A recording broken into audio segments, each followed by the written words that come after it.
A surveillance company says it monitors more than 4.5 million U.S. children at school, all with the claim that it's keeping them safe. But some students and parents are saying it's an invasion of privacy. Have a look. Officials are sounding the alarm on a FBI officials are sounding the alarm on a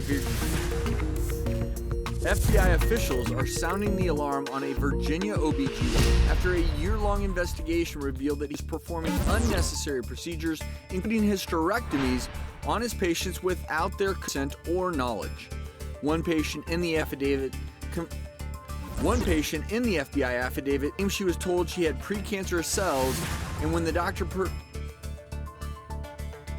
One patient in the FBI affidavit claims she was told she had precancerous cells, and when the doctor recommended a hysterectomy, she requested a less invasive procedure.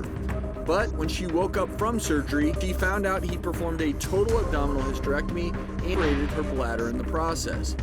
The patient even found out she had cancerous cells in the first place. His motive? Joins us today via Skype is clinical psychologist and attorney Dr. Lisa Stroman to discuss. So can you talk about some of the issues you see with a system in place like this in schools?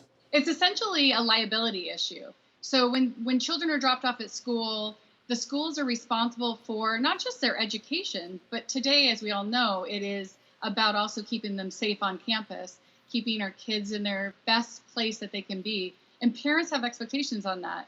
And Gaggle is a company, one of many, that answers that need. Can you talk about how it works?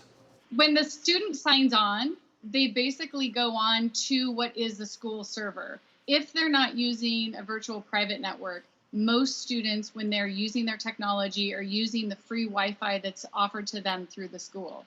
When they do that, there is essentially what I would say a filter that company comes in and uses so that they, as they're typing things and using things, it goes through and scans everything to see whether or not they're typing or saying anything that would be inappropriate. If they are not saying anything inappropriate, is that information still kept?